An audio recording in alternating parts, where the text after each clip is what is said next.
Top of the morning to you. It is a beautiful October 28th, 2019, and it's Overreaction Monday. The Colts are winning the Super Bowl. They'll beat the Packers there. The Jets stink. The Bears stink. Come on. The Dolphins stink. The Cowboys didn't play. There's your obligatory Cowboys talk. We're going to have an incredible Monday, and we're joined by a GOAT immediately. Evan Foxy, play some Chase Rice.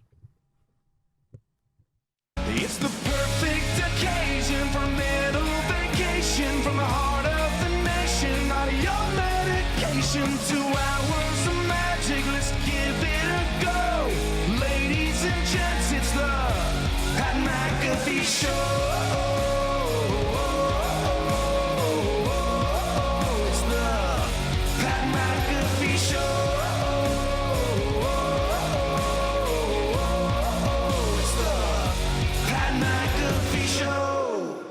Yes, it is Chase Rice. I am being joined alongside Ty Schmidt, Zito, and Fox here in the back room here. We're live in New York City, and joining us via Skype from the Indianapolis Colts practice facility, a man that hit a 55-yarder yesterday and a 51-yard game winner, a first ballot Hall of Famer, the all-time leader in points scored in NFL history in a game that revolves around points. He who scores the most is the greatest of all time. Ladies and gentlemen, South Dakota State Jackrabbit, Adam Vinatieri. Thanks for having me on, guys. Mr. Vinatieri, I've said this on numerous occasions. You're the most clutch athlete of all time. When you walked on that field for a 51-yarder to seal the game, basically, there wasn't a single doubt in my mind or anybody that's ever met you. What was your mindset walking on that field to kick a 51-yard dong shot to win the game? Well, I knew obviously this was our last opportunity to go out there and focus in on your little job and not worry about all the surroundings and everything else is going on. I had utmost confidence in the guys up front that they were going to do a nice job blocking, and Rigo was going to get the ball down and in the right spot. So it allowed me just to concentrate on my little part of it, and just thought, man, smooth, good timing, keep your head down, make good contact. And when it left my foot, felt really good. Those are, some of those times, like a good golf shot, when you hardly even feel the ball on your club or your foot, it's going where it's supposed to. And after a second, you look up and you see it going down the middle. And at that point, you're like, oh, thank gosh, So joy, relief, all the above, anytime you have a chance to help put the icing on the cake is a good feeling. You missed a 40-something yarder earlier in the game. What wasn't talked about was the guy that hurdled the snapper and was right in front of your face. Good quarterbacks can feel pressure from the outside, and great kickers can feel whenever there's somebody standing directly in front of them. I assume that's what happened. You tried to hit a draw around them. Ball never came back. Then you have the missed extra point. I think that was more of an operational issue, more so than just you. You don't have to say it. I'll say it as somebody that knows that, and I think Rigoberto and Luke would even say that. But knowing you as the human you are, you missed that extra point. They're down 1. I assume sitting on the sideline, all you were doing was steaming and hoping for an opportunity to make up for it. Am I right? Yeah, 100%. Games like that, sometimes you score lots of points. A game like that was really a defensive battle. Nobody was scoring a lot of points. So every single point, if it's an extra point or a field goal or a touchdown or whatever, every point was critical. So knowing that we were down by 1 and needing to get down into field goal range, I mean, obviously we were down by 1 with 7-8 minutes left, and I'm sure we're thinking, let's score a touchdown and go ahead by a score rather than playing for a field goal. But it just worked out that way. And thank goodness, I was standing on the sideline, kicking in the net, thinking, please, Jacoby, an offense, give me one more shot. Oh, that's why you're the GOAT, by the way. They weren't trying to get you any more yards there. I would have loved to have been on the sideline chatting with you whenever they were deciding just to kind of call it a day with a 50-some yarder. Well, yeah, some of the reporters yesterday asked me about that. They said, what does that say about Frank's confidence? And I just said, well, we knew we had enough distance, obviously, but statistically, the closer you can get, the higher percentages. But, I was just, like I said, I was just happy I had an opportunity one way or another. Didn't matter if it was a short one or a long one. I'm just glad that I had the opportunity to go out there and put the game away. That is a time where I miss being on the sideline, where I can look over at, like Chuck as the head coach, Frank Inser here. Can we get the guy like 10 more yards? What are we doing here? Is there any way? Vinny's kicking in the net in his own world. I'm over here just mother trucking the coaches. Like, let's go. Eddie Pinheiro, you didn't get to see it. They took a knee gave him a 41-yarder. If they gain another 2 yards, that ball probably goes in. There's a lot that happens in the kicking world, obviously. You got to make your kicks. You did that. What do you think that game yesterday, though, said about the Colts? Everything played bad. The offensive line, for the first time this season, kind of came back down to earth a little bit. People are going to have bad games. They're not dominant games like they have all season. The Denver D-line did well. You didn't have your best game. Rigoberto didn't have his best game. The defense seemed to be battling. The offense wasn't clicking. And to still get a win in a very difficult NFL, what do you think that said yesterday about the Colts? Well, I think it says twofold. First and foremost, I think we found a way to get a W, and good teams do that. They find ways to get wins no matter how it happens. They can keep the confidence. They can keep working hard. They can focus in when they need to. But in saying that, you're absolutely right. We have to consistently play good football, and we can't have hiccups and have down times in games. I think good teams, great teams, play consistent football for 60 minutes, and I think that's what we need to do. There's times where we're unstoppable, and we play really, really good on all three phases, but we have to consistently be able to do that. Well, and I mean, granted, you're a very young team still. Apart from you, Jacoby is this is his first time having a real shot at quarterback. A lot of the players, aside from T.Y. on the offensive side, very young. So these types of hiccups are still going to happen. To be able to walk out with a win it's huge. It is absolutely huge, especially down the line here whenever playoffs are going to be talked about and everything like that. Let's pivot real quick. Bill Belichick just won his 300th game. 300 wins. You were a part of a lot of those. What does that say about Bill Belichick as a head coach? He is the greatest coach of all time. There's no argument there. But aside from that, I think the ability to be able to coach these different generations of players is also something that doesn't get talked about a lot.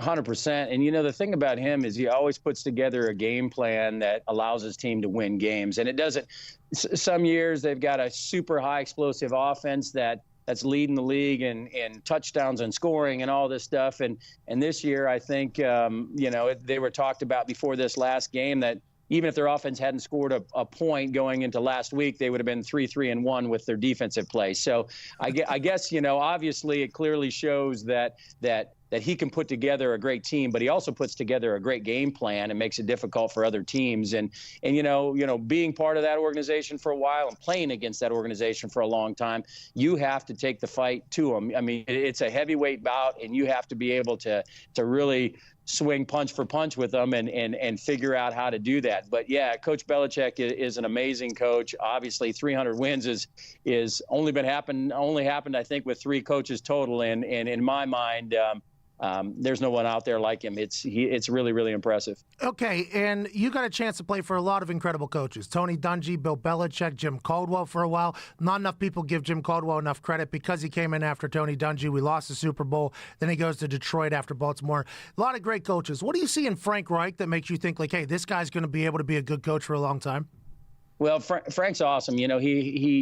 Each one of those coaches have their own coaching style, and Frank's kind of a mixture of a handful of different guys in the sense that he's a very positive guy. He makes guys really want to play well for him. But what I like is his offensive minded play calling is amazing. I mean, he plays to our strengths, and he figures out what we can do well, and he plays to that. And the other thing probably is he's very, very consistent. It's never too high, it's never too low. He's always under control, and I think that brings a lot of confidence, and it helps guys stay calm and play really well. So not only is he a great X's and O's coach, but he's a really, really great leader that helps guys be able to follow him and believe in his game plan and know that he's leading us in the right way. Not getting too high on the highs or too low on the lows is an incredible trait to have. That first regime I got to play with Peyton and Polian, it was business after every game. You couldn't tell if we won or lost after a game. I mean, there'd be a round of applause, obviously, but let's move on to the next one. Yesterday, any win is a good win. How does the team feel about yesterday's performance? I assume that everybody's thinking we got a lot to fix.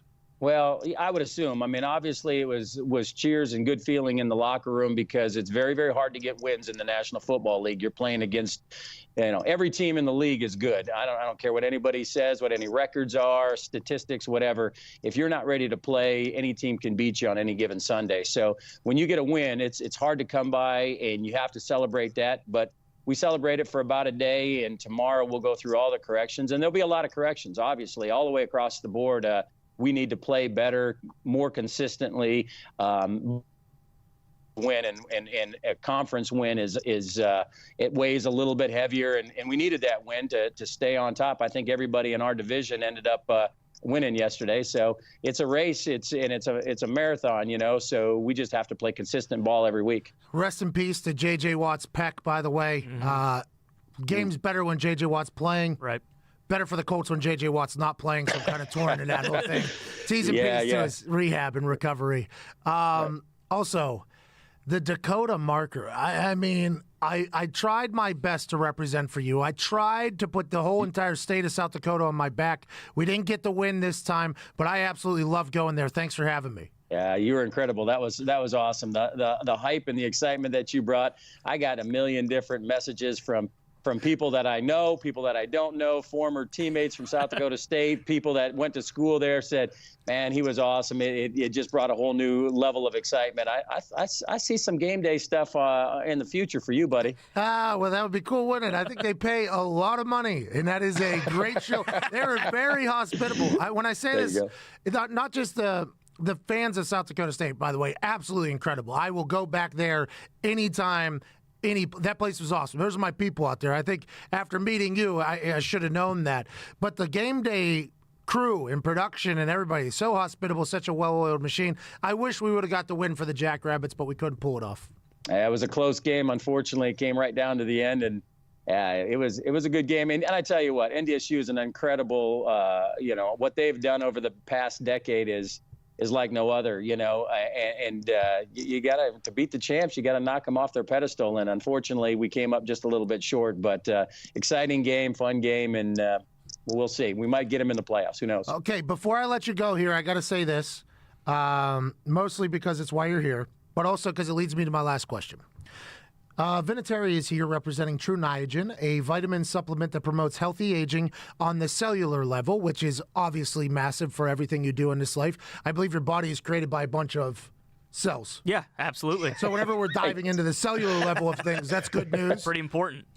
With this True Niagen vitamin supplement that you're using for healthy aging, what the hell are you still playing for? Are you going to play until you're 50? Like, what is the plan? Is that why you're linking up with these True Niagen folks so you can just play till you're 60? What is the plan? What are you still playing football for? Well, honestly, I started taking some True Niagen this last offseason, just thinking that the older you get, the less energy you have, and I was looking for something that could increase my energy levels and just keep me kind of on a competitive level with all these 20-year-olds in my locker room and stuff. And it really has. It's boosted my energy levels and it promotes cellular growth and resilience and repair and all that stuff. And I just thought, as you age, you look for any type of thing that can help give you a little bit of an edge. And this one really, really did help a lot. So I was like, man, I'm excited about it. And to answer your question, how much farther, what I'm going for, it's just about being in this locker room. I haven't set a date. I haven't set a time. I haven't set for me, after last year's loss in Kansas City,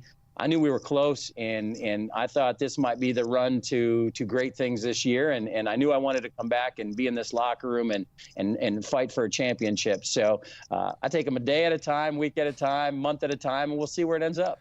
You need one for the thumb, man. That's right. Absolutely. Hey, you really do. You need one for the thumb. I mean, you got four. You got 4 Super Bowl rings. We've all seen that in the Sports Center commercials. You never, ever wear them. If I were you, I'd wear them more often. Honestly, I'd be clanking in every room I walk into. You need one for the thumb. Honestly, if you don't get a 5th Super Bowl ring, I think you should view your career as a failure.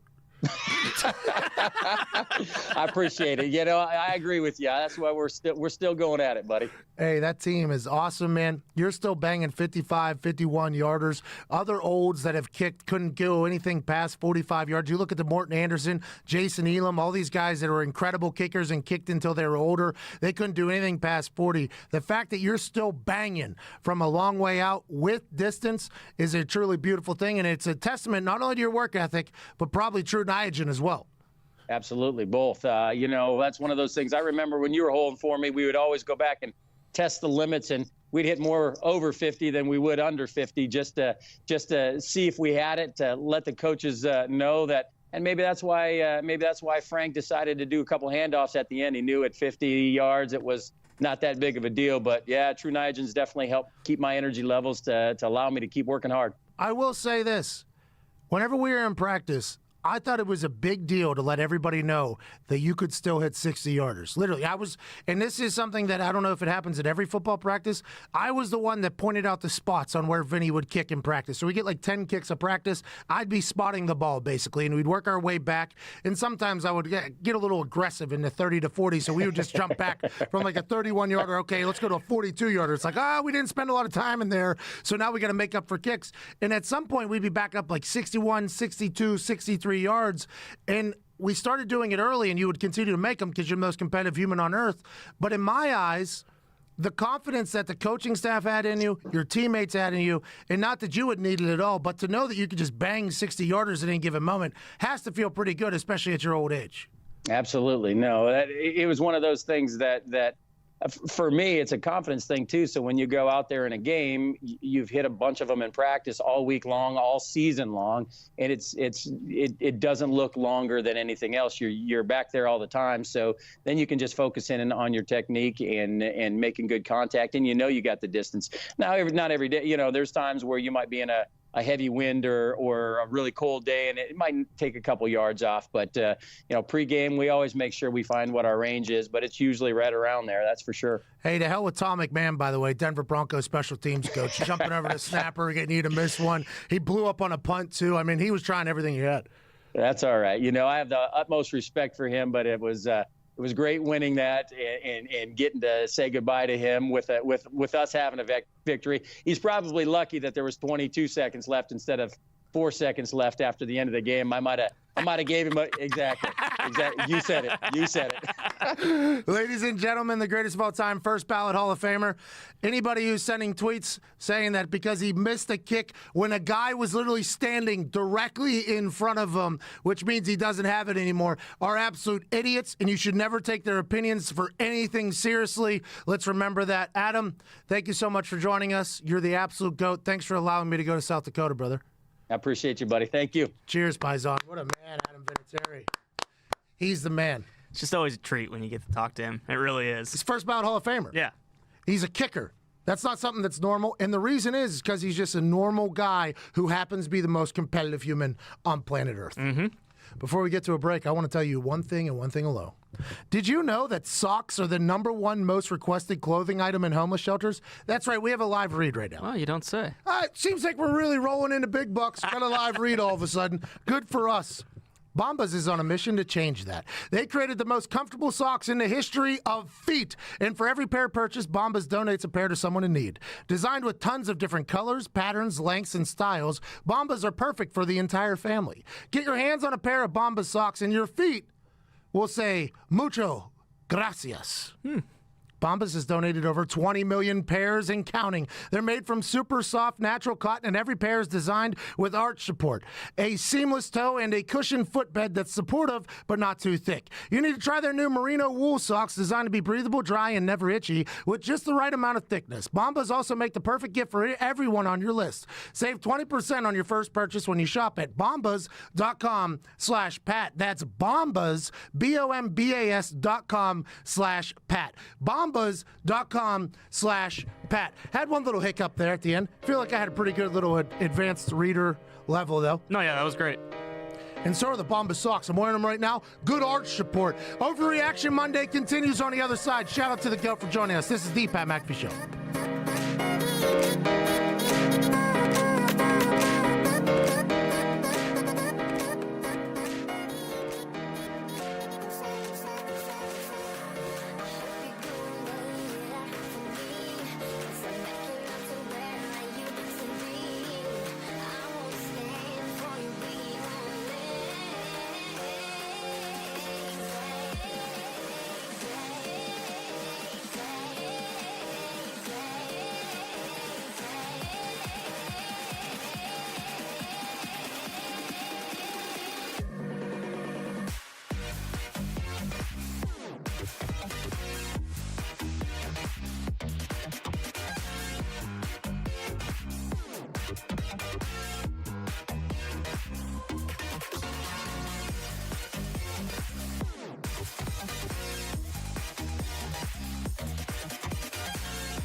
Okay. Woo!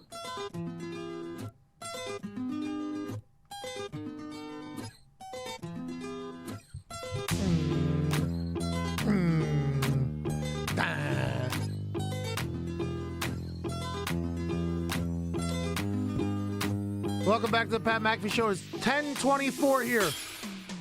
Let the beat drop. That's on me. Monday, October 28th, 2019. Just had Adam Vinatieri joining us talking about his game winner yesterday. Also, we had our first live ad read. Yeah, we did. That's a big moment for the show. Absolutely. Stumbled over one word. I'll get better for it. We'll see if that gets approved, though. Yeah, every time we do something like this, everything has to get approved. We don't get an email back for like 2 weeks.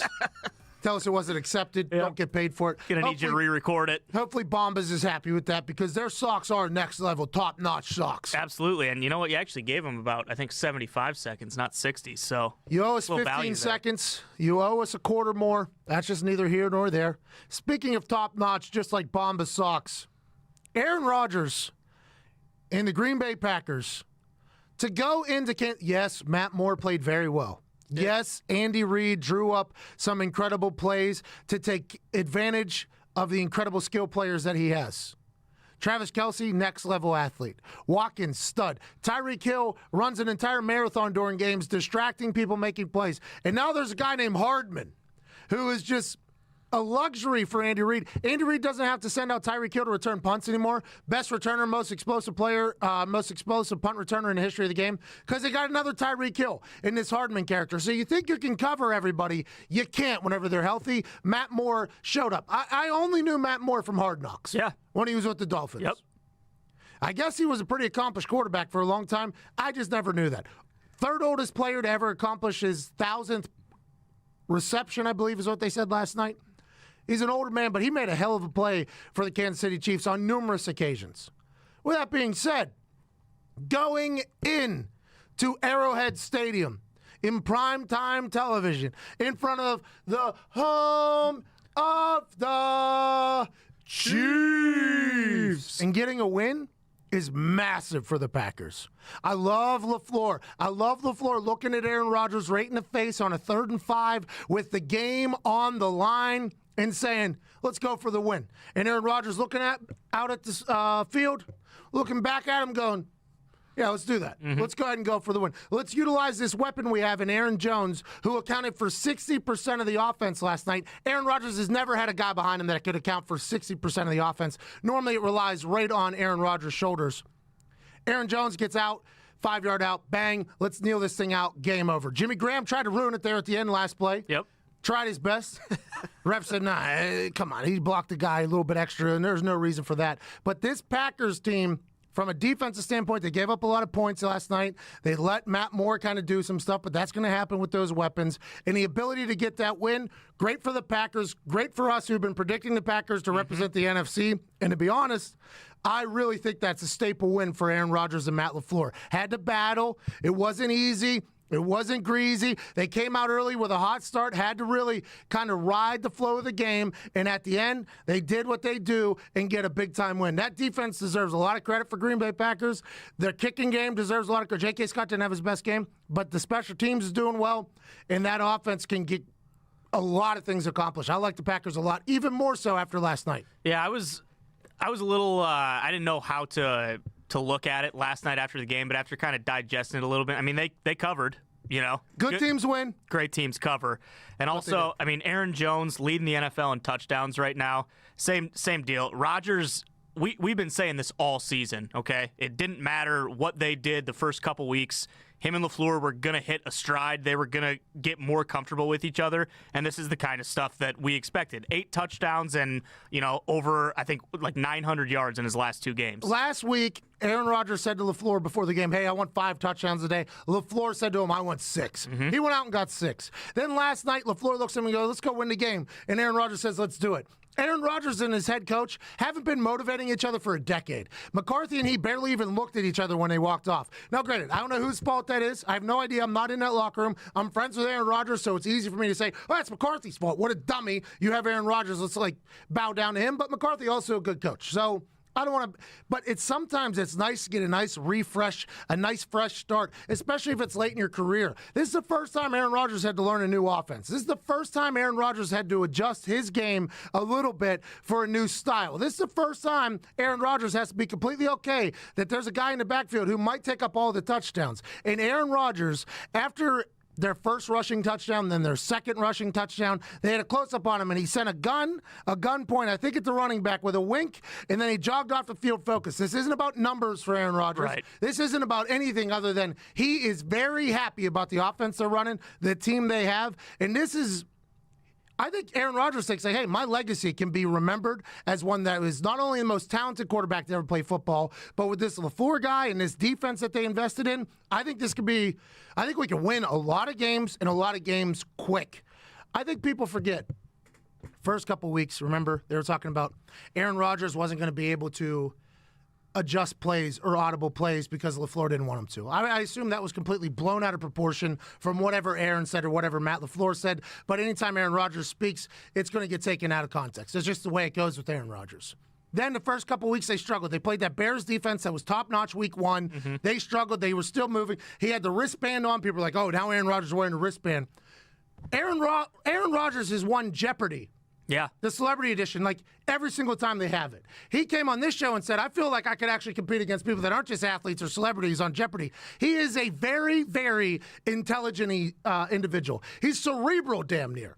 So we all knew that once he got the grasp of that offense, and you saw it last night, he was like almost breaking down the defense, checking into runs, breaking down the defense, switching the side of the runs. It's almost like Aaron Rodgers has that offense now down pat, and I think it's going to be very difficult to stop an Aaron Rodgers who likes the situation he is in, completely understands the situation he is in, and has weapons. Davante Adams hasn't even played yet. Yeah. Davante Adams hasn't even got a chance to play in that offensive system when Aaron Rodgers knows what the hell he's doing, which he has the last couple weeks. That team, not only defensively is stout, but offensively, they're going to become a bigger and bigger juggernaut as the weeks go by and as he continues to get comfortable. Now, will other teams be able to game plan for this? I'm not sure. I'm assuming there's a lot more wrinkles to the offense that LaFleur hasn't added in with Aaron Rodgers. But, boy, I'd be pooping my pants if I had to game plan for this team, especially if Davante Adams comes back. And I'd be feeling very good if I was a cheesehead out there in the middle of cold-ass Green Bay, Wisconsin, or wherever you live, because this team looks damn good. If they can continue to go 5 wide and protect him in that, because the Chiefs did send, Packers were having a tough time picking up blitz sending packages. Pressure down. But when they go 5 wide, a guy like Aaron Jones or Davante when he comes back, those are very tough one-on-one matchups. And I mean, so you have that, and then not to mention the run game where he's been producing all year. Like, as of right now, it looks like their offense is going to be very tough to stop, and they're going to be able to put up points against anyone. Well, and this is an overreaction Monday, so take it as you will, but Drew Brees looks like he's fresher than he was at the beginning of the season. Yeah. He had one overthrow. Patrick Peterson punished him for it, but he stepped right back in, passed the ball 43 times right off a fresh surgically repaired thumb. I thought it was surgically. I don't think so. Surgically repaired. You got it. I've heard it both ways. All right, so if Zito's heard it both ways, that means I'm definitely wrong. Surgically repaired thumb. Nobody knew what was going to happen. Why are you putting him back in the game when they have a bye week next week? Let's give his thumb 2 weeks to kind of heal. Drew Brees is all the way back. Yeah. I mean, it didn't look like it slowed him down at all. And that team, I think Sean Payton learned, even though they threw the ball 43 times, I think they learned in his absence that they can run the ball and win games. Latavius Murray is a heck of a player. They don't even have Kamara, and they're making all these plays. I think the Saints are going to be very good, obviously. The Niners, that defense is demoralizing. I mean, they absolutely suck the soul out of offenses, especially young quarterbacks. Now, I gave this stat on Get Up that the San Francisco 49ers have the second easiest schedule in the NFC. Sure. The opponents that they played are 16-35 combined. And it's going to get a lot harder the next 5 weeks. They're about to start playing some real teams. So we're going to learn a lot about this Niner team, right? We're going to learn a lot about Kyle Shanahan, who is a real mastermind. Orlovsky was breaking down plays in the production meeting this morning. where he is setting things up to make his offense very well succeed in the run game that people don't normally do. Normally, creative offenses all run through like the air raid style throwing. In the run game, he's doing very creative things. I guess Jimmy G gets a new weapon in Emmanuel Sanders. Nick Bosa should be talked about as defensive MVP. The guy is an absolute stud. Yeah. He's an animal. And he sat out his senior year of college, which I respect. Anytime you go big dong on everybody else and bet on yourself, I am a fan. He calls himself the Bear, I believe. I believe that's his thing. I like the way Bosa's playing. The Packers' schedule so far has been 30-29-1. So they played some good teams. The 49ers haven't yet. But I think we're seeing very quickly the top of the top whenever it comes to the NFC. We're talking Packers, we're talking Niners, we're talking Saints. I mean, that's just the way it is. That's just the way it goes. It stinks for the Lions. But the Lions are finding ways to win games now. They look very good, but they're out of this. The Vikings are going to make a run for a wild card spot, I'd assume. They're going to be good. But other than that, the NFC is going to run through those three teams right there. In the AFC, Patriots, obviously, because they're the Patriots. The team, now their schedule record of play that they played against, not great either. But they're not proving if they're a good team or not. They're the Patriots. We all understand they're a good team. Indianapolis Colts, they played terrible yesterday. They did. The bread and butter of the Indianapolis Colts is that offensive line had an off game. I don't know if it was strategically wise or scheme-wise that the Broncos did, but the offensive line wasn't as dominant yesterday as they had been. That offensive line is what the whole entire team runs through. They're the ones that set the tone. They're the ones that the offense runs through. They're everything. Yesterday, they had an off game. Vinatieri had an off game. Jacoby had an off game because the offensive line had a rough game. Right. They still got to win, though. That tells you a lot about the mindset in that locker room. Good teams win. Great teams cover. Colts didn't cover, so maybe they're not great yet, but they're going to win the Super Bowl. I think they have a lot of room for growth for me. And also in the AFC, I guess you could look at the – oh, that's it. Well, the Texans, I think, too. But out J.J. Watt. That is true. Their offense looks good, but yeah, well, I mean, we'll see what happens with J.J. Watt. That play where Deshaun Watson gets kicked in the eyeball, unreal, and throws a touch. Deshaun Watson, Dabo Swinney called him Michael Jordan coming out. John Gruden said, "Yep." He didn't compare him to Michael Jordan, but he said when you watch these great athletes, like watching Michael Jordan, like watching Deshaun Watson, it's mesmerizing, and that's absolutely the case. Deshaun Watson is a gamer, a baller, but just like he got kicked in the eye, how much can they protect him? We don't know. Right. AFC South all of a sudden has two juggernauts coming through the AFC, which I respect a lot. And that magnifies what the Colts did last week, beating them, because now if they have the same record, you're looking at a 2 seed instead of a 5 seed. Which is monstrous. I think the Patriots' schedule gets a little bit harder coming up, too, so who knows what they'll be, if they'll be able to remain unbeaten. But we are shaping up to have a great playoff here. Now, granted, we're only halfway through the season, so a lot of things can change. Teams can come back from the dead, unlike the Bungles, unlike the Dolphins. They are dead. We're talking cold, dead corpses in a box, bury them forever. That number's starting to go up higher, too, though, with more teams. I mean... Yeah. It's only a matter of time before Diggs does his memorandum. Yep, in memorandum. In memorandum for teams that have no shot at the playoffs, because the teams that are at the top keep winning, and the teams at the bottom, even if they win, it's going to be tough to catch up. Like the Lions, I think they potentially have a team that could go on a run right now. But it doesn't matter because the Packers and Vikings are in their division. Might be too little too late, but that's good news going into the offseason. Foxy, all the people in Michigan have to be feeling good about that at least. Absolutely. Just getting wins is nice. And you throw that team in the NFC East, I think they win that. They're a playoff team for sure. Yeah, but they're not in the NFC East. So, hey, just saying. Hey, okay, also, this is like... I'll tell you what. You throw the Detroit Lions in the XFL, they're going to win that whole thing. Win the Commissioner's Cup. Hey, they're going to win the Grey Cup. You throw them in the CFL. I like the Lions a lot. I like the way Matt Patricia coaches. The trades, I'm not in that locker room, so I have no idea what it is. But they look good yesterday. They've looked good in every single game except for that Vikings game, which is probably going to bite them in the ass, to be honest. Right. Absolutely. That NFC East, though, they're led by two teams that are so hit or miss, it's ridiculous. If the Eagles and Cowboys are both playing good and they face each other, that's a game I want to watch. Because when the Cowboys were playing good last week before their bye week, it was fun to watch. Yeah. Dak was humming, Zeke was humming, the O-line was moving, the defense was humming. I mean, that was awesome to watch. And yesterday, the Eagles looked like an incredible football team. Out of nowhere. I thought they were dead. I hammered the Bills. Oh, you did? I bet on the Bills. Because they got Lane Johnson, Orlando Scandrick. Malcolm Jenkins said, if we want to win, we got to get mother truckers out of the locker room like that. Literally, right to the thing. He said he's a mother. They called a team meeting, a kumbaya meeting. I'm like, this team stinks. They don't even know how to, they can't even handle each other off the field, let alone win games.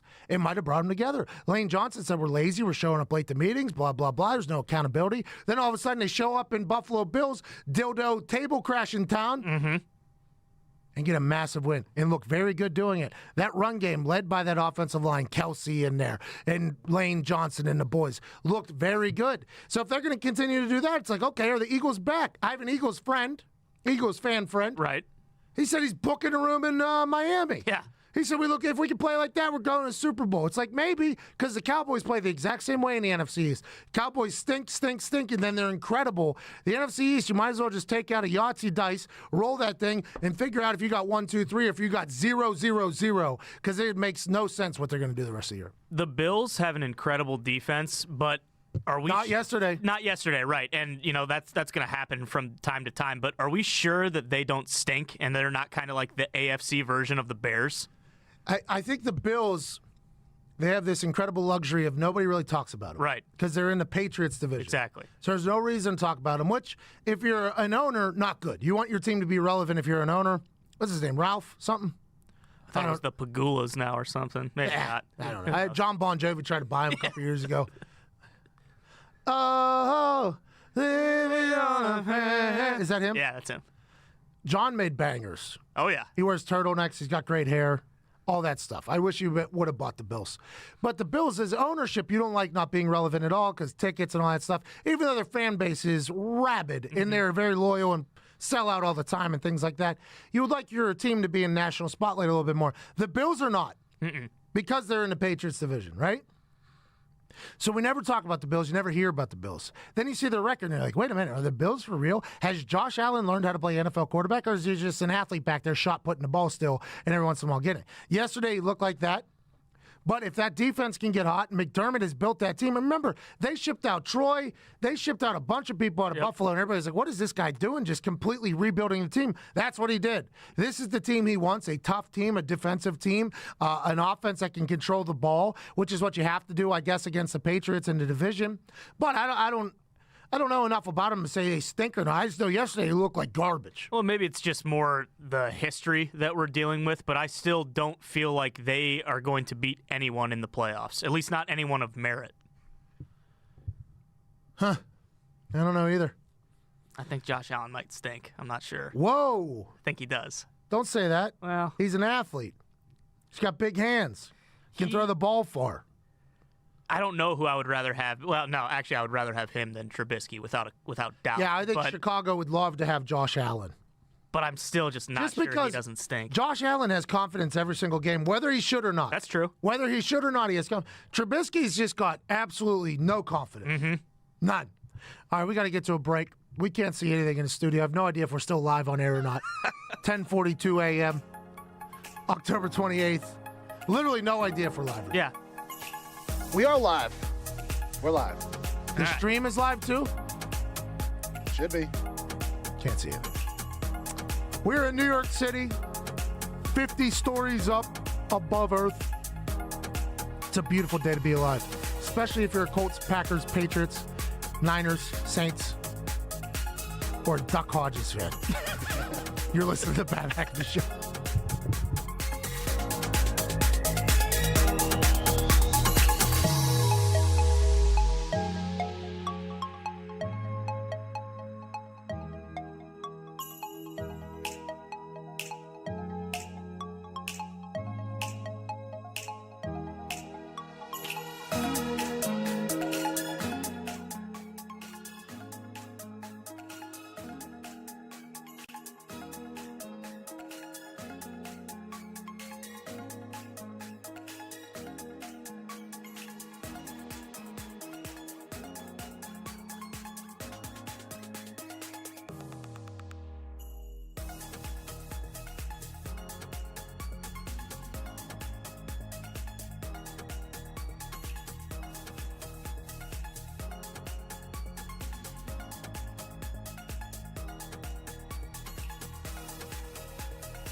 10:48, October 28th, 2019. Welcome back to the Pat McAfee Show. I am joined alongside a well-dressed Ty Schmidt. Ty, what's the deal?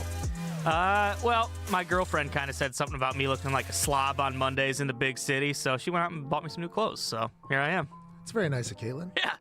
Because she said you look like a stooge and a sellout. She wasn't wrong. We haven't had a lot of those lately. No, we haven't. I would say that I was a stooge, by the way, for not saying the Ravens in the AFC and the Seahawks in the NFC. That's 100% my fault. Got some tweets from people that are like, hey, what's the deal? You're right. What the Ravens are doing, can't wait to watch them Sunday night against the Patriots. Ravens have had good history against the Patriots. Correct. Could Lamar Jackson in this new style of offense where you just give the ball to the most electric player on the field, any field he steps on under center, and see what he can do with Greg Roman? I'm sorry about that, Ravens.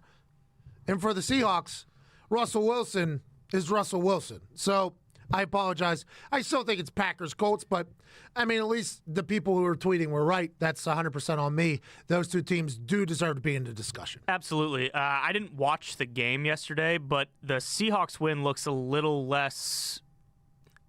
I mean, I don't know. They won 27-20 against a bad Falcons team with Matt Schaub playing quarterback. Like I said, I didn't watch the game. Wasn't available where we were at, but hey, that Falcons team stinks. They're bad. There was a conversation by somebody this morning that said, if Dan Quinn gets fired, are we gonna talk about it? There's no way. Arthur Blank came out and said he won't fire him, the whole thing, but team loves him. Keep that in mind. That team stinks. Let's go to the phones. 1-833-622-3331. If you would like to get on the air. Zito, I hear we have a guy from Pittsburgh. Yeah, we got Donnie from Donner, Pittsburgh. He wants to talk Steelers. That was a bad Pittsburgh accent. I think you should maybe circle back and try that one again later. Donnie, what's going on? Hey, Pat, how's it going? Hey, it's not going bad, Donner. Watch out for that truck that sounds like it's about to back up right into your mouth. Yeah, I'm outside right now at work, just talking some Steelers with you, How you feeling about tonight's game? Well, the interesting thing about the Steelers this evening, and I appreciate you, Donnie, calling in. If you're the same guy I saw on Twitter who has the mullet and the handlebar mustache, I hope that truck doesn't back into you because you're a living legend of a man. The Steelers 14-point favorites tonight against the Miami Dolphins on primetime television. Do I like the Steelers to win? Yes. But we got to remember the Finns, Finkel, Einhorn, Marino, Snowflake, Fitzpatrick. Yeah, Fitzmagic. Ryan Fitzmagic is playing. Let's assume they keep it within 14, but you're going to see a large dose of James Conner this evening with the wobbly Mason Rudolph coming back. By the way, shout out to Mason Rudolph's brain and body coming back to life after that hit against the Ravens. That was scary. It was very scary.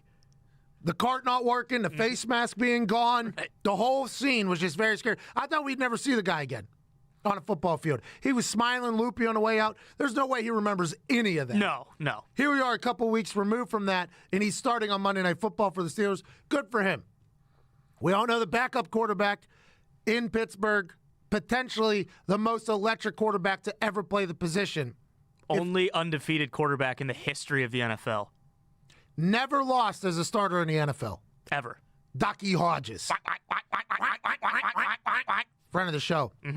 So if I was a betting man, which I am, tonight I would hammer the Dolphins plus 14. The money line for the Steelers like minus 800 or something like that. Not good money. Let's assume the Steelers win, but Fitzmagic will do Fitzmagic things on primetime television and keep that one close. Maybe too close for comfort where they'll start sending in some terrible play calls to make sure they still secure that number one seed that Cincinnati is trying their best to get. Yeah, it's tough for me because I do want to bet on the Steelers, and I would if Duck Hodges was starting. I may take Miami money line if Fitzmagic. If they're gonna let Fitzmagic throw the pill around the yard, I may take the Miami money line. Are you serious? I might. I believe in Fitzmagic. And like I said, if they keep playing him, he's going to F around and he's going to win them a football game. Maybe the rest of them. Because Fitzmagic, he fornicates around on that field and just makes plays out of nothing. Exactly. If you got chicken grumpy, you'll make it chicken salad. He will. That's what he's done his entire career. He's played for 15 different teams. He's done the same thing in all of the teams. Feels like tonight is the night where Fitzpatrick can keep it close. 2 full score point differential is insanity to me. That's a lot. Pittsburgh Steelers are a good football team. They don't have a quarterback. especially you're not going to play Ducky Hodges. Got a lot of notable names on there. Tomlin's a good coach.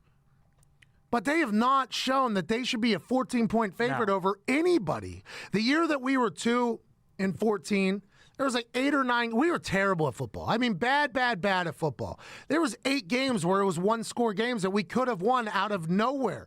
So the differential between good teams and bad teams in the NFL is the difference between whether you can win close games or not win close games. The Dolphins can't do it. They were 2 yards away from it a couple weeks ago. They couldn't do it. They're not going to be able to do it for the rest of the year because they're tanking. But a 14-point spread, unless Vegas knows something that I don't, this feels like a layup that you hammer the Dolphins plus 14 and still expect the Steelers to get a win. Well, and the way I look at it is, in that Packers-Chiefs game, Matt Moore is playing quarterback. The defending MVP isn't playing, and the line moved like a half point and a half. Yeah, point and a half. From 3.5 to 5. So if that's the case there, are the Dolphins really that bad?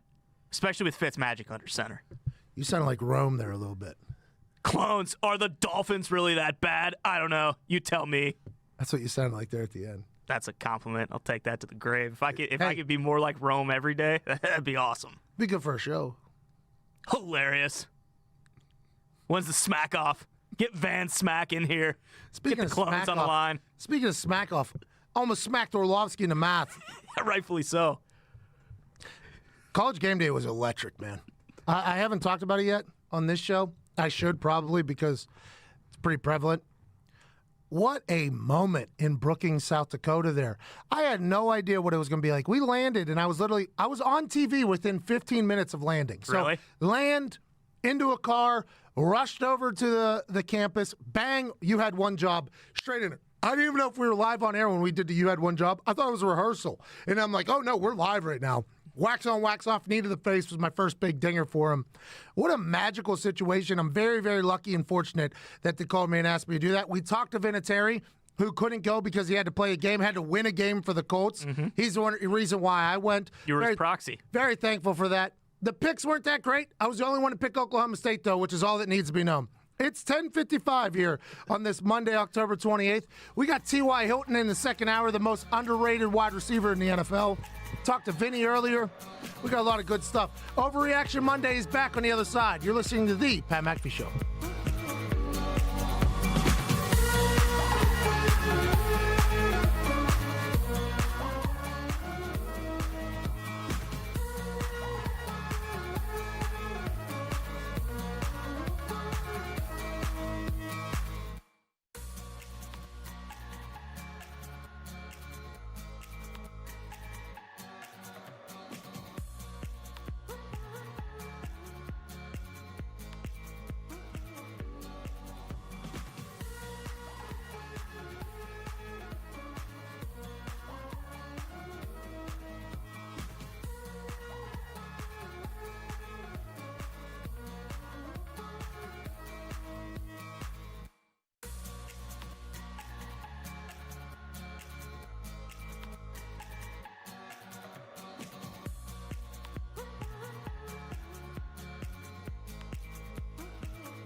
It's the perfect occasion for a mental vacation from the heart of the nation. Not your medication, 2 hours of magic. Let's give it a go. Ladies and gents, it's the Pat McAfee Show. It's the Pat McAfee Show. It's the Pat McAfee Show. Yes, it is, Chase Rice. Thank you for that incredible intro that he did for free, by the way. In a world filled with business and money and opportunities, Chase Rice, who's handsome, who's good at singing, and is currently on tour, did that for free, so I'm very thankful for him. If you could send him a tweet saying thanks so he can maybe make us more free music, because we can't play real music on the show, that would be incredible. Joining me here in New York City, Ty Schmidt, owner of the Packers, feeling good on this Overreaction Monday. Yeah, absolutely. Might be the best team the Packers have had in a long time. Since they won the Super Bowl, without a doubt, 7-1. I mean, you can say what you want, but it's tough to sugarcoat anything other than they're 7-1 and they're the best team in the NFC. And by far. Yep. The Saints might have something to say because they learned that they can run the ball well. Latavius Murray is a stud for them, but the Packers proved a lot in Kansas City against a tough Matt Moore Kansas City Chiefs team. A lot of weapons in Kansas City still, even without Mahomes. Old Hardman comes out, and he's just more explosive than everybody else they got. It's hard to double-team everybody. It's hard to cover everybody in Kansas City, especially with Andy Reid, who looked like a mad scientist yesterday. They had Mike Pettin and Andy Reid up in, like, solo shots above while they were doing it. It looked like, what's that movie where the dude goes to the chalkboard and starts figuring out the math equation? Good Will Hunting. That's what it looked like with those two, just trying to figure it out. You got mad scientists. I think the Chiefs are in a bad spot. They've lost now 3 straight games. They're tough in the AFC. But the Packers getting a big win on the road in a place that is not easy to win, Arrowhead Stadium, because the Chiefs fans are incredible. Big-time win for the Packers. Colts sneak out a victory against the Broncos. Joe Flacco loses his mind on the coaches after the game, which in my eyes was the first time Joe Flacco looked like a real leader. Okay? Joe Flacco's always been very quiet. Greenberg called him a mute, actually. He's known for being very boring, not really saying a lot of things. After the game, he said, we're a 2-6 team. Playing so conservative, playing not to lose. I don't know why we're doing it. 3rd and 5, he wasn't happy with the call. This is the first time I looked at Joe Flacco as a player. Now, granted, if you're a coach, you're looking at this a completely different way. But as a player, I'm like, you know what? Good for Joe Flacco. This is the first time Joe Flacco has spoke for his team, I think, ever. Because what he was saying isn't just Joe Flacco's thoughts. It's what's happening in the cafeteria. It's what's happening in the locker room when they're playing cornhole over there in the Mile High. It's what's happening with a lot of people. They're like, this guy doesn't want us to win. They've lost 3 games now by 2 or less points. Yeah. Those games are easy to win. Right. Easy to lose. Decisions can make you win. Decisions can make you lose. And I think Joe Flacco was like, listen, I get buried all the time. Joe Flacco might be the most buried quarterback who has a Super Bowl ring and $100 million of all time. I would like a little help, is what he said. Not normal for Joe Flacco. Very much out of the norm, but I respected it. I also appreciated and respected the fact that the Colts got the win after playing like dog grumpy the entire game. We'll talk to T.Y. Hilton this hour. We talked to Adam Vinatieri in the first hour. Said he felt good kicking that 51-yarder. As soon as it left his foot, he knew that ball was good. And in my eyes, as soon as he walked onto the field, I knew that ball was good. Correct. That's just the reason why he's the first ballot Hall of Famer. In that situation, when he locks in like ice, man, when the game's on the line, Adam Vinatieri is going to show up. Unlike Oh, no. Zito. Come on. Zito, say it. Oh, no. I can't do it. Bears went Don. Why'd the Bears go Don, Zito? No one showed up. Offensive line was bad. Mitch was What bad. happened there at the end of the game, Zito? Eddie Pinheiro missed a big kick. 41-yarder Eddie Pinheiro, who hit 3 kicks inside of 25 yards throughout the day, which tells you a couple things. Offense couldn't punch it in whenever they're literally on the goal line. He had a 19-yard field goal. That ball was on the 1. Not going for that is a big-time statement by Nagy. Because even if you don't get it, the other team has the ball at the 1. Your defense is incredible. They just put you there. Let's assume they can turn around. Instead, Nagy opts for the field goal. Good. I like it. Kicking's winning. You do what you got to do. But I think that team, the defense has started playing well again. They hadn't played well for the last couple weeks. Amen. Mitchell Trubisky, everybody's saying had his best game. I don't know what that means. This past weekend? Everybody's saying he's had his best game. I have no idea how that happens. I don't know how that's what everybody else is saying. I didn't watch the game as intently as I should have, I guess. I didn't know that happened. I think they're comparing it to the bad game, so he had a better game. But still, as a Bears fan, if they were to trade for any trade deadlines tomorrow, so something has to happen within a day, which they won't do because Ryan Pace traded up for Mitchell Trubisky. That's his guy. He's going to try to make it work as much as possible. But as a Bears fan, at this point, the season's over. Yep. We still beat the Vikings. We're going to beat the Lions. No big deal. We'll be back on top. Just give us some time. You're not going to be back on top.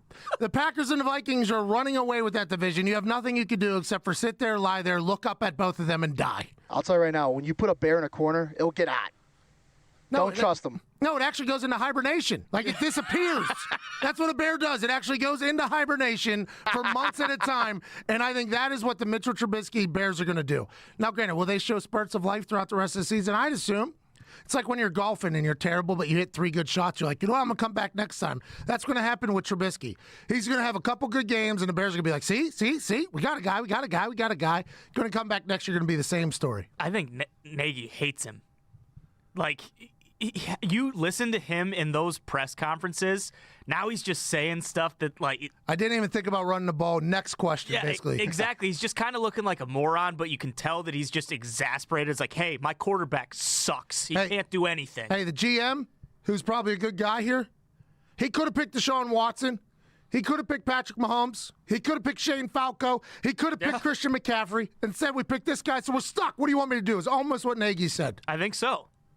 Because last year, everyone was talking about how good of a coach Nagy was. It's like, oh, this guy, look at it, he's Andy Reid's brain trust. He's doing everything right.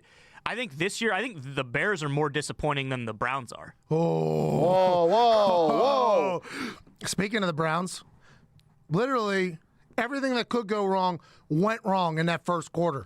3 consecutive plays, 3 turnovers. One of them being a donkey kick from an offensive lineman kicking the ball out of the hand of your running backs. One of them being a shovel pass directly to a defensive lineman. People are putting that on Baker Mayfield. That's not Baker Mayfield's fault. Lawrence Guy just blew up that entire play, and it looked terrible. But that's what the Browns have done, is they looked terrible so far this season. I said on Get Up this morning that it might be getting a little hot in the kitchens this morning. There might be some conversation happening around some coolers over there at the Browns facility and maybe all around Cleveland. Like, hey, this Freddie Kitchens guy, he stinks. We are the most penalized team in documented history of the NFL. Yeah. Okay? Most penalized team in documented history. We just came off a bye week, and in the first quarter, we had 3 turnovers and 3 plays. Can't do that against Patriots if you want to win. Can't do that against anybody if you want to win. Now, granted, they put up a pretty good fight. I think they look good. But would the Patriots have stepped on their neck even more if they had to? Yes. That's what the Patriots would have done. And I said this last week. It sucks for Freddie Kitchens and the Browns that they get a bye week. They get a chance to evaluate what went wrong. What did they do right? Not much. What went wrong? How do we fix it? That's what a bye week's for. Let's get re-energized, recharged, kind of rebooted. And then you got to go play the Patriots, who are running on a short week, but even on a short week are going to be more prepared than the Browns are. About that. They're on a short week. Still more prepared than the Browns because that's what the Patriots do. But this Browns team, very much overhyped before the season. I bought into it. You did. I was all in. I'm like, hey, you know what? They shipped Greg Williams out of town. Freddie Kitchens is probably the right choice. Baker Mayfield last year showed a lot of spurts of excellence. Let's assume he gets better. The biggest transition was from 1 year to 2 year. Your first year to second year, you get better. And then now you got Odell Beckham gifting Tom Brady things after the game. OBJ goat cleats while Baker Mayfield looks on in disappointment. Optically looks bad. Odell Beckham could have done that behind the scenes. Instead does it right in the middle of the field after getting slaughtered again. It's just everything's going bad for the dog pound, and Cleveland does not deserve this. But boy, just like the Titanic in its unsinkable ways, all they needed was one drunk guy to look out and say, hey, there's an iceberg out there. Let's turn left. Mm-hmm. For the Browns, I don't think they got a single drunk guy out there telling them to turn left because they're running into every possible ice. Penalties, boom. That takes a hole out of the ship. Turnovers, boom. That takes a hole out of the ship. Offensive schemes that get your quarterback killed when you have no offensive line, boom. That takes a hole out of the ship. And at some point, the dog pound's barking, hoo, hoo, hoo, hoo, and that ship's just sinking, and Freddie Kitchens and the damn band are just playing all the way down. And yet again, we have another wasted year for the Cleveland Browns with so much hope, so much promise. And instead, It's the same old Browns. Quote Diggs.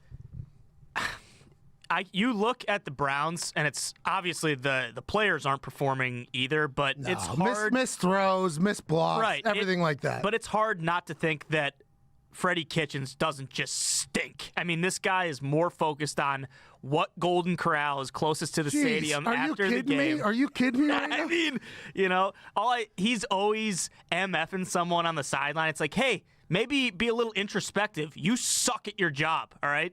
You're terrible at your job. By the way, all of Cleveland feels this way. I did a little search into the Dog Pound yesterday. Local radio show host, Dog Pound Faithful. We're talking about people whose Twitter profiles are just dogs. Love the Cleveland Browns. I've been there since day one. At the beginning of the season, I scrolled back. Very optimistic. Love the Freddie Kitchens hire. Love it. Now they're just like, get this guy the hell out of our town. Run him out of here quicker than you did Hugh Jack City, and let's get this thing moving forward, because what's going to happen? Players are going to want to get out of there. Right. Cleveland's a beautiful city, but let's assume that there's nicer ones that players might want to live in. They're going to want to get out of there. It's going to be an abandoned ship type situation, and I assume that the Browns front office and Browns organization knows that they're going to have to make some sort of change, because this thing could get very ugly very quick, which is what the Cleveland Browns have had to deal with for the last 3 decades. They don't need to deal with it this year with so much promise and hope. No, it's pretty clear from like an X's and O's standpoint that he is not out coaching anyone. Like, he is always basically it's like the same thing as expecting me to go in and blow up Khalil Mack in like an Oklahoma drill. I think you could do it. Guess what? Not happening. I think you could do that, by the way. We'll see. Pretty quick. Zito just got in my ear and said T.Y. Hilton is here. I don't know if that's true or not. Foxy, is T.Y. Hilton with us? Yes, we do have T.Y. Hilton on line 1. Hey, T.Y., how you doing, man? What's good, Pat? How you doing? Can I read this ad, go to a commercial break, and have you call us back in like 4 minutes? All right. Can you do that? Yeah, cool. What are you doing right now? You just hanging out, having a good time? I mean, you had a monster catch yesterday in the fourth quarter. You feeling good? Yeah, I'm feeling great. All right, let's talk to you in like 4 minutes. Call back in like 4 minutes. I got to read this ad. I appreciate you so much. All right. A recent Gallup survey shows Americans worry more about burglary than almost any other crime. Oh, wow. More than mugging, more than terrorism, more than car theft, and even murder, Ty. What? According to studies, just over 10% of break-ins are planned beforehand. The rest are spur of the moment. Crimes of opportunity. In other words, random. Did you know most break-ins happen between 6 a.m. and 6 p.m. in the middle of the day? Did you know that? No, I had no idea. According to the FBI, the average loss in a burglary is over $2,000. That can be hard to recover from. Yeah. There are over 2 million burglaries reported every year. That's one every 13 seconds. I could do the dramatic counting of 13 seconds to let you know, like, bang, one happened, bang, another one happened. Just know that it's happening at an alarming rate. And it's crazy. Only 1 in 5 homes have home security. It's because companies don't make it easy. There's too much hassle. It's too expensive. It's too intrusive. Whammy! Insert SimpliSafe, which is transforming home security by breaking down these barriers to get you the best, most reliable, and comprehensive protection available. SimpliSafe protects every door, window, and room with 24/7 professional monitoring. Their police dispatch is up to 3.5 times faster because they use video verification. Wow. Incredible. There's no contract, hidden fees, or fine print. It's designed to blend right into your home. No wires, no drilling. It's easy to order and easy to set up, usually in under an hour. It's won a ton of awards from CNET to the New York Times Wirecutter. Prices are always fair and honest. Around-the-clock monitoring is just $15 a month. You'll get free shipping and a 60-day risk-free trial right now by going to SimpliSafe.com/Pat. You've got nothing to lose. That's SimpliSafe.com/Pat. SimpliSafe.com/PAT. SimpliSafe.com/Pat. We have it in our office. We have it in our homes. It's incredible. You just set up the cameras. You get the app. Bing, bang, boom. You're protected from the dummies that are trying to rob you. Don't be scared of burglary anymore. No. You should be more scared of terrorism than burglary, especially if you get SimpliSafe in your house. Good point. T.Y. Hilton on the other side. You're listening to the Pat McAfee Show.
guy's got some soul in it. He's got some pipes. 11:19 here, October 28th, 2019. I have no idea who that is singing, but I do know who is joining us next. The most underrated wide receiver in the history of the NFL. His nickname is the Ghost because he disappears behind defenders. Perennial All-Pro, perennial Pro Bowler, and yesterday in the fourth quarter on a game-winning drive had a toe tap that would be inspiring next generation's players. Ladies and gentlemen, friend of mine, stud, wealthy, T.Y. Hilton. Attaboy, T.Y. Hey, appreciate it. What's up? Hey, thanks for waiting. I had to run to the bathroom. We had to throw it to a break. I'm excited to have you back here. What an incredible win by you guys yesterday. How's the team feel? The team feel great. It was one of those games that we needed. It was very tough, offensively. And they came to play, man. They game planned us really well. And, it was tough for us to get going, but defense held it down and kept us in the game. And then we found a way to get into the Ghost leg. Okay, so get to the Goat's leg, by the way. Was there any doubt that thing was going through when Vinatieri walked on that field? Oh, absolutely. We already knew what it was. He did that time and time again, and our job was to get him in range, and and let him do the GOAT thing. It's an interesting year for you because your numbers aren't like they normally are. It almost feels like defenses are game planning for you. We saw this with the Patriots. Whenever they stopped double-teaming Reggie and started double-teaming you, it was almost like a turn of the tide of their offense. It was a big-time moment in your career and your life. You've come out and said that it's okay if teams are going to double-team me because that means other people are going to be open. Do you still feel that way, and is that how your year has been? No, absolutely. Teams feel like, their best way to win is to take them out of the game. And they did a really good job yesterday of knowing my splits, knowing everything that I was going to do. So they always kept one over the top or kept one wherever direction I was going. So they always had two guys there. So they did a real good job. But, like I told them, teams go try to take me away, feed the other guys. And, it was just that time, clutch moment that, we needed to play. And who else to go to besides me? What are they doing? Are they playing cornhole in the background there? Yeah. Hey, you let everybody know back there that they wouldn't score a single point against me if I was still in that locker room, T.Y. Absolutely. You're still a guy, but, hey, whenever you come back, we can run it, man. Are you playing cornhole now, or is it more other people?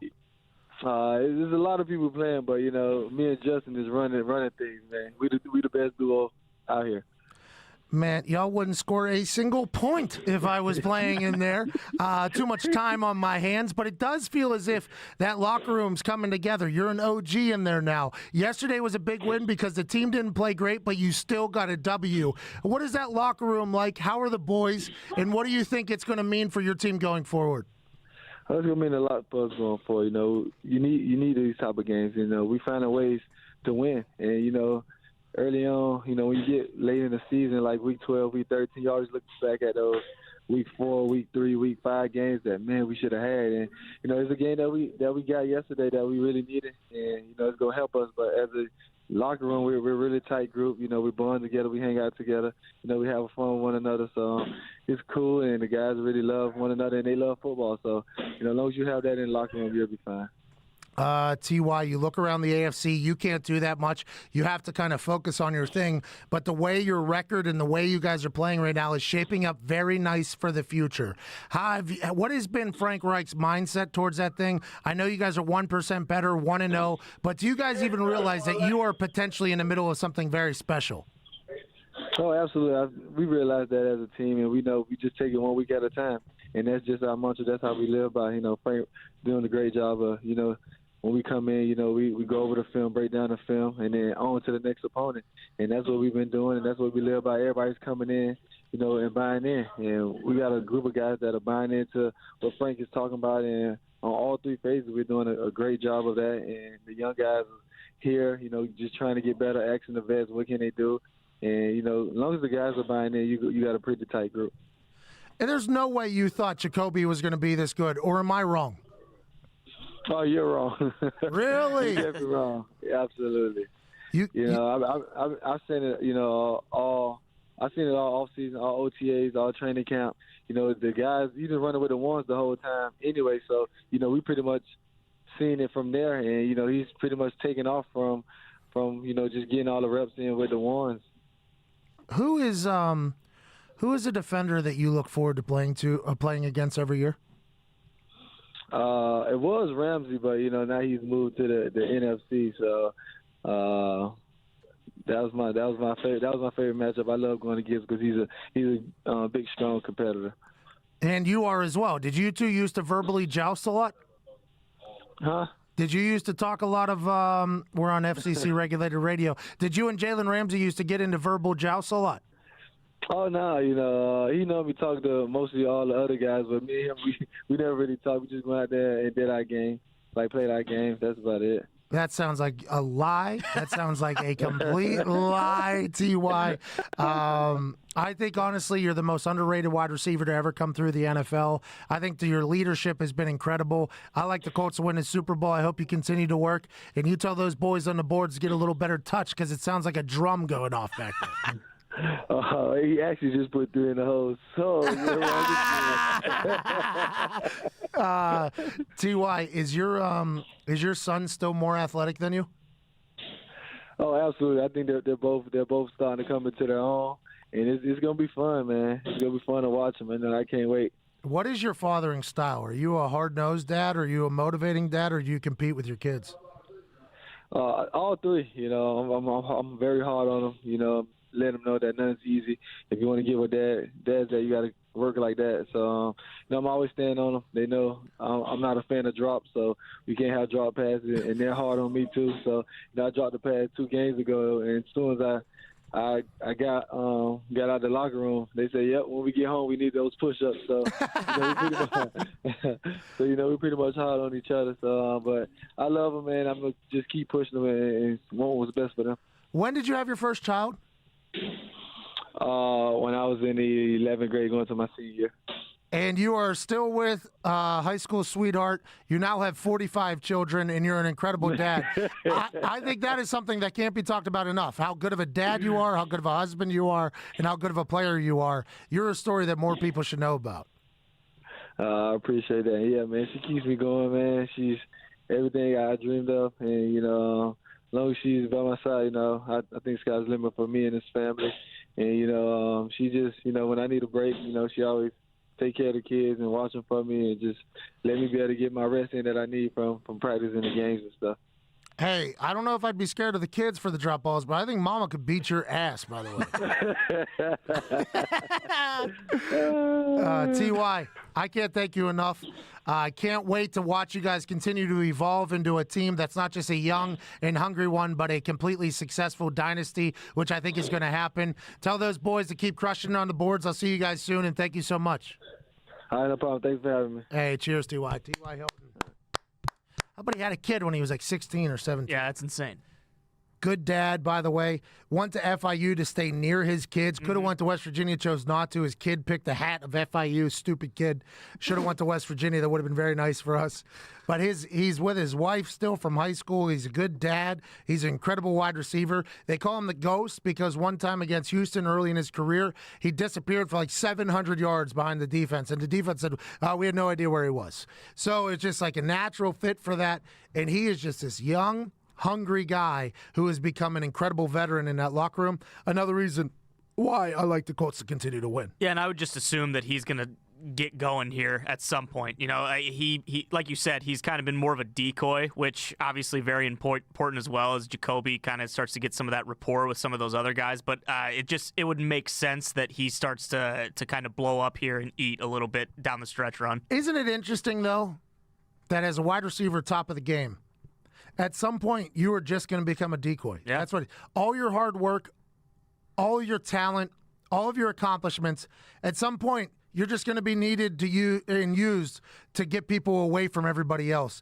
And it takes a big piece of humility to be able to do that. Mm-hmm. And T.Y. has literally said, well, if they cover me with 2 guys, that means our run game's probably going to open up. That means Pascal can get loose. That means Chester Rogers can do his thing. And that can help out everybody else. He's taken it with incredible pride. And I appreciate and respect that. But you wouldn't expect anything else from a guy who became a father at the age of 16. Yeah. Still with the lady, still married, still a good dad, and still an incredible football player. I love T.Y. Hilton. Yeah, I mean, and like you said, that eventually, if the Colts keep performing the way they are, because Jacoby is starting to really like some of these other guys, like they're not going to be able to double him anymore, and he is going to have those opportunities to go out there and shine. It's like Tyreek Hill last night was an obvious decoy. Right. That's all he was. They were just running him in circles almost in the background, just a little eye candy, little window dressing, anything you want to call it, to open up other things. T.Y. Hilton has had to do that this year, and he's taking it all in stride. Just win, baby. That's all we care about. And the Colts will take care of T.Y. Chris Ballard will take care of T.Y. I think Chris Ballard has proven that he will take care of players that perform well. And the big thing with wide receivers when they're not getting the ball or they are decoys, they're like, well, I'm not going to get my money. I think T.Y. is very comfortable with the Colts. I think Chris Ballard has been very open with T.Y. Like, hey, you might not get the numbers you got early because you're getting double and triple teamed, but know that we appreciate you. And that's the difference between a good culture and a bad culture.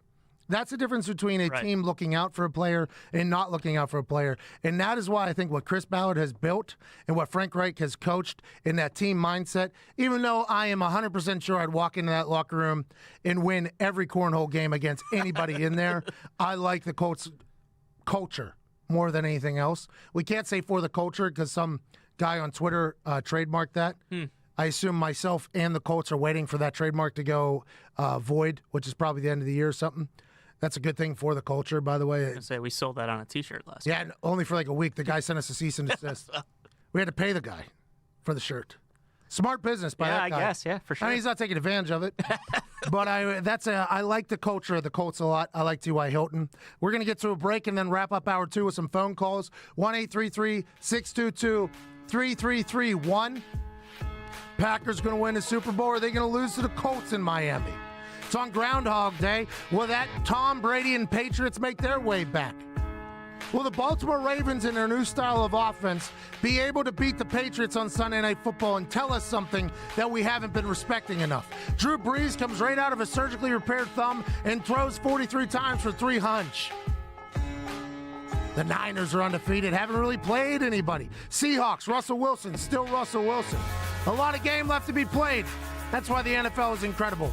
World Series tomorrow. Joe Buck joining us tomorrow to talk about it. Can't wait for that conversation. Still 20-some minutes left of Magic today. This is the Pat McAfee Show.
This is a heater here.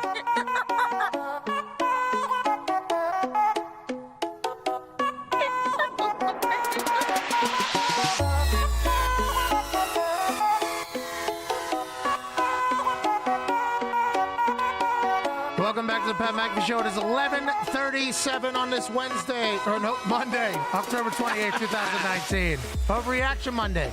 A lot of things happened yesterday. And by the way, if this is our first time on your radio station, we can't thank you enough for listening. We have a good time here. And if you're one of DA's fans, you can probably find his boring-ass show somewhere else. I'm sick of his fans. I'm sick of them. I like him, actually. I went on his show. Yeah. But your fans are dumb, and I'm tired of hearing them. Welcome to the show. If you don't like it, there's literally things on the radio to change and go elsewhere. Just twist the dial. We had Adam Vinatieri on in the first hour, T.Y. Hilton here in the second hour. We got Joe Buck tomorrow. You're welcome, and thank you for listening. 1-833-622-3331 to get on the line. Zito has a couple callers. Zito, who do we got? Yes, sir. We have Anthony from Ohio. He wants to talk about the nostalgia this weekend. Okay, let's do it, Anthony. What's up? What's up, Pat and the boys? A little hopped up on pre-workout on that hold, so you guys might have to bear with me for a second. I like that. I got to catch up to you, Cuzzy, with those arms. We here in Columbus obviously love football and College Game Day, and you started this weekend off so good on College Game Day. But yesterday, I think, brought us to the true nostalgia of sports. We got the Packers back. The Colts are back. The Bengals stink. The Browns stink. The Jets stink. We got the GOAT, Vinatieri, kicking 50-yarders like money balls. And to top it off, we got Eldrick Tiger Woods, baby, winning again on top of Mount Rushmore of sports. I'll tell you what, I couldn't have said it better myself. Yep. It was like we took a trip back in time. Congratulations to Tiger Woods winning his 82nd PGA Tour event, by the way. Tying Sam Snead. Let's assume he's going to win another one at some point. Did anybody think, though, the first time a continent holds an event that Tiger Woods wasn't going to go there and win? Tiger Woods wants every record in the golf world. Tiger Woods, as he should, wants everybody to know that Tiger's the greatest of all time, as he should.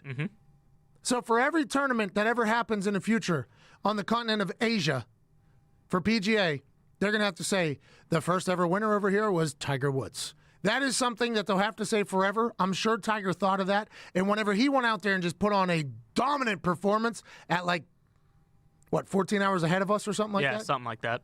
I mean, that's good for golf. That's good for everything, and that's good for him. His now career earnings are at $120 million just on the course. Right. Forget about Nike, Gatorade, Buick. Probably some watch company, I would assume. I would assume some Escalade paid him for that 9-iron that ended up in the back window. I mean, Tiger Woods winning is good for golf. It's good for everybody. Nostalgia is always real when you see that red shirt walk onto a golf course on Sunday in contention. It feels damn good all the way down inside of my soul. The Colts being great again is good for sports because the Colts became a storied franchise with Peyton Manning and the boys. Andrew Luck had some success, but now it feels like they're a real threat in the AFC again. This morning in a production meeting, whenever they were talking about the Broncos-Colts thing, they were like, all anybody's going to remember from this game is that Joe Flacco yelled at his coaches. I'm like, no. Wrong. Excuse me.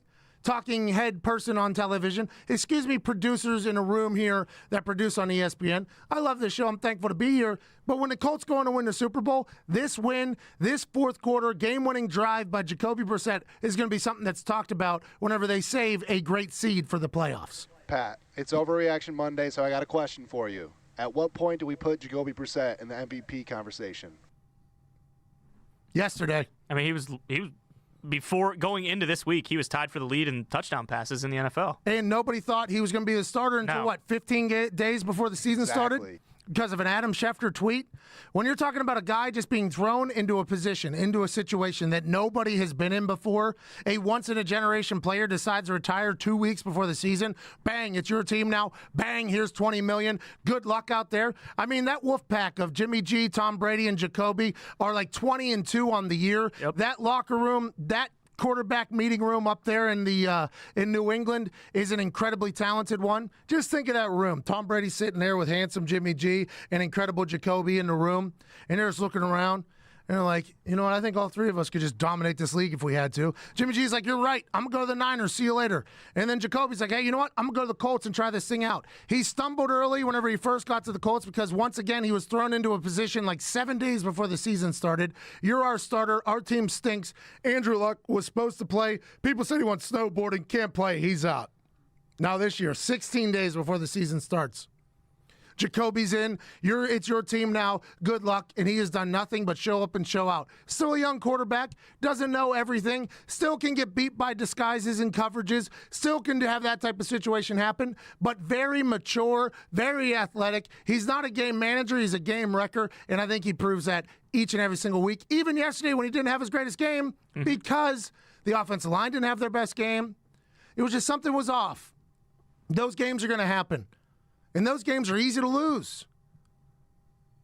The SMU coaches said, we're good enough to lose to anybody, which was an incredible quote. They're undefeated right now.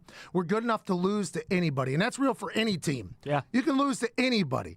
Denver Broncos stink by all accounts, but they've lost 3 games now by 2 or less points. That means they could have won those games. So every win is difficult. And Jacoby has managed, because he is competitive, because he is a dog, to get that win yesterday and make big-time plays. I like Jacoby a lot. Well, and there are certain guys who, that play that he made, shaking off Von Miller deep in their own territory and then throwing a 40-yard ball to T.Y., like that's a winning play. That's teams who make the playoffs, good teams, their quarterbacks do that kind of stuff and other teams don't. And in the drive before that, he was rushed out of the pocket deep in his own end zone. Literally toe tap, sideline type run on the back of the end zone to throw the ball away to save a safety, to save a sack, to save all of that stuff so you can punt and live to see another day. Other NFL quarterbacks run right out of the back of the end zone right there. Yeah. Other NFL quarterbacks say that the end zone should be 11 yards because they just run right out the back.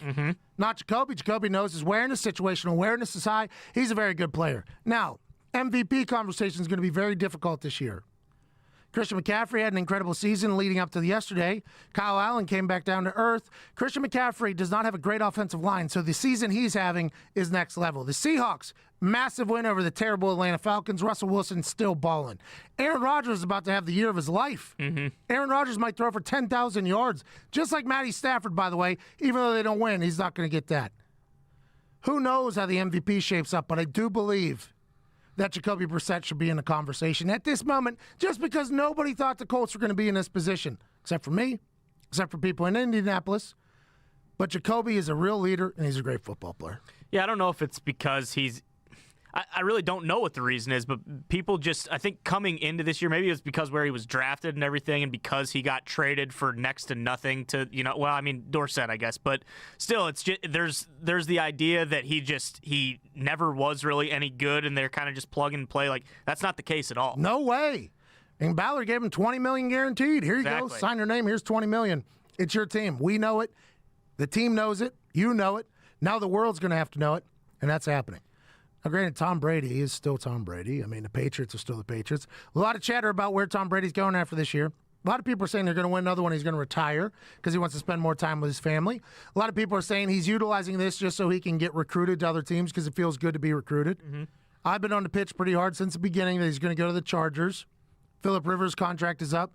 Even though the Chargers get a big-time win against the Chicago Bears yesterday on the road. That Chargers team is looking for a spark, and Tom Brady, I believe, and Giselle coming to town, getting a percentage of the team, with Josh McDaniels becoming the head coach, just seems to make the most sense to me if Tom Brady was to leave. I'm not saying he is. I'm just saying if he was to leave, the Chargers make a lot of sense. I texted with somebody the other day and said, why not the Dolphins?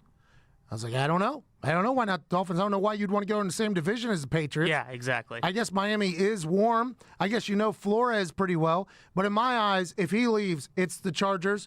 And if he's doing this just so he can get recruited back to the Patriots or somewhere else, I love it. Yeah. I absolutely love what Tom Brady's doing. Chess, not checkers, even though I'm a checkers player. I like it, but it feels like that Patriots team is going to be tough to beat. The defense, Vinatieri alluded to this in the conversation. I don't know if his stats right or our stats right. If the offense wasn't to score a single point for the Patriots, I think they'd be like 4-2-1 right now or something like that. if the offense wasn't to even score. They'd be like 3-3-1 or 4-2-1, whatever it is. It's stupid how the Patriots got better at football this offseason. You lose Gronkowski to Fox, who I think is doing a good job, by the way. I don't know how long he'd be doing a good job, but he's doing a good job right now. His delivery is a little bit meatheadish, which people might get a little standoffish about, but if you listen to the words, he's incredibly insightful. But when it comes to the Patriots, they lose Gronkowski, Brady gets old, and that defense just becomes a top defense in the NFL. There's only 2 teams that have a top 10 offense and defense, according to this ESPN efficiency thing, and it's the Patriots and the Packers. It makes no sense to me how that happens. How do the Patriots lose one of the best players of all time, a generational talent, and get better? Well, I'll tell you why. Because the way Belichick builds that team is so that they can win all the time, and this is just another case of that. Yeah, without a doubt. I mean, also, they play in arguably the worst division in football. That certainly doesn't hurt. Whoa. But they still, that defense is incredible. I'm pretty sure they've scored a defensive touchdown at least every game, if not turnover after turnover after turnover, because the Patriots offense has the 4th most punts in the NFL, which, you don't really expect that coming in. You'd think they were going to be rolling on all cylinders too, but that defense is really what's, moving the meter with them. It is. It's incredible the way the Patriots have been able to evolve. It's incredible that they're still at the top of the mountain. It's incredible that Bill Belichick has won 300 games. All of these things are just incredible, majestic, and they're always going to be that team. But for me, the Colts are built this year to potentially take down the dynasty of the North. Good offensive line, aside from yesterday, have been dominant. Good defense, got a quarterback that's smart, and you got playmakers on all sides of the ball. I like the Colts the way they're built. I also like the way the Ravens are playing football. I didn't mention them in the first hour. I completely forgot about them. But if they can figure out how to keep Lamar Jackson healthy, which is going to be tough with his playing style, I'll be intrigued to see that. And in the NFC, it's the Packers, it's the Saints, it's the Seahawks, and it's the Niners. Mm-hmm. Other wild cards might sneak in there, might get hot late, but in my eyes, the NFL is shaping up to be a beautiful one. Speaking of a beautiful one, we got Ed Reed coming on the show Friday. Let's go. E.D. Reed, boy. The best DB, boy.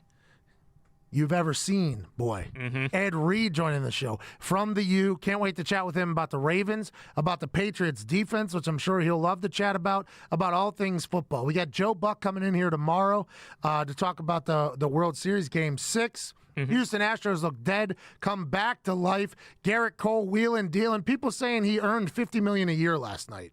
Yeah, probably. Hilarious. Baseball is a hilarious sport. Yankees are going to give him offer him $400 to $500 million.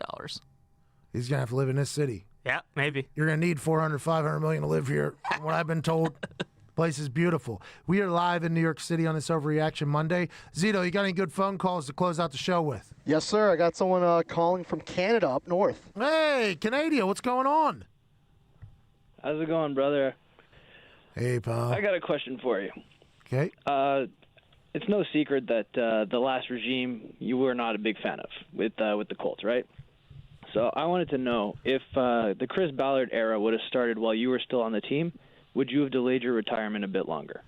Okay, great question. I would never know because I'm not in the building. I don't know the day-to-day. But listening to Vinatieri, T.Y., Jacoby, everybody talk about the way the building is, I've been told that the culture is just a beautiful one. From the equipment managers and athletic trainers, they said, like, hey, everything has turned back around. This Chris Ballard guy has basically been a savior to the building's culture because it's not just the players that have to suffer through this type of stuff. It's also everybody else, the chefs, the equipment managers, the trainers, you name it, the scouts. Everybody has to deal with a situation like this. They've all told me, like, hey, man, you would love it here. You would love it here. I think they caught wind that I was potentially coming back. And they're like, hey, remember, you would love it here. Even though they love Rigoberto, love Vinatieri, they're just like, hey, in the future, you would love what Chris Ballard is building.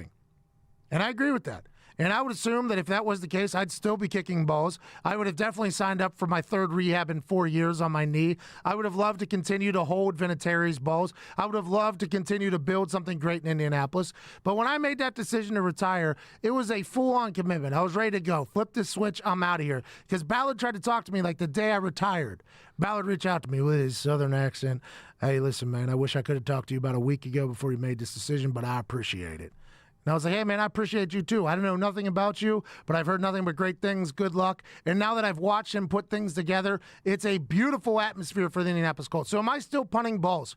Probably, if Chris Ballard and Frank Reich are running things. But I am very happy and very content where I'm at. If I'm punting balls for the Indianapolis Colts, there's no way I'm on the 50th floor of 4 World Trade right now. Right.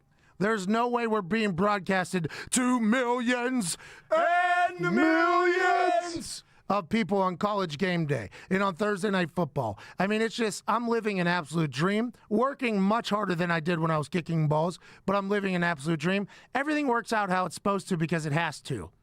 That's just a good way to look at life. Like, hey, is something going to stink? Yeah, but everything works out because it has to.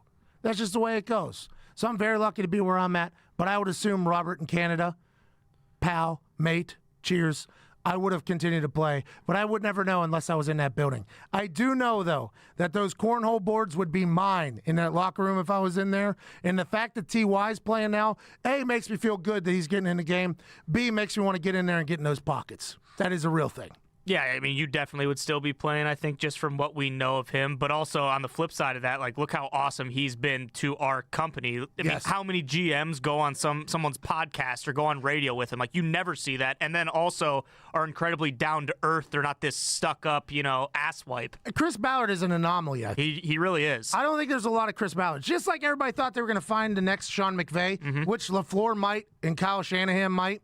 But Kyle Shanahan was in his game before McVay. For sure. And LaFleur might be because of Sean McVay, but it's not easy. From the Shanahan tree, too. Yeah, it's not easy to find good people. It's not easy. In all walks of life, it's not easy to find good people. That's why you got to use ZipRecruiter. But, geez, I was going to go right into an ad read. But the finding a Chris Ballard for Jim Irsay will be one that'll be remembered in the Irsay legacy. I think so. Because this guy is just special from top to bottom. Not just the football operation side, but the business side of things, the way game day is handled. And the Colts fans are a completely different fan base now than they were in the past. They seem passionate. That little savage kid ripping the ball out of the other little kid's hands and throwing it back is the face of a brand new Colts fan base. A one that's loud, passionate, and ready to go. That doesn't happen without Chris Ballard. This team is nowhere near where they're at right now without Chris Ballard. Just like the Patriots have incredible front office by Belichick and the boys, the Colts have one too. And I'm excited to see that rivalry potentially become a rivalry again as opposed to the bug in the windshield it's been for a long time, with the Patriots obviously being the windshield and the Colts being the bug for a while. AFC's heating up. NFC's heating up. World Series is tomorrow. Joe Buck's joining us. We got Ed Reed on Friday. Kyle Van Noy's joining us tomorrow. I mean, we got a lot of great things happening this week, and we are so thankful that you listen and watch. We have no idea why you do, but we know that you do, and we're thankful for it. From New York City, Ty Schmidt, myself, Evan Foxy, who's directing people who should be nowhere near directing people, Zito on the phones, and everybody else here. You're the greatest for listening. You shouldn't. Honestly. Show's a joke. But we'll have another one for you tomorrow. Thanks for listening to the Pat McAfee Show.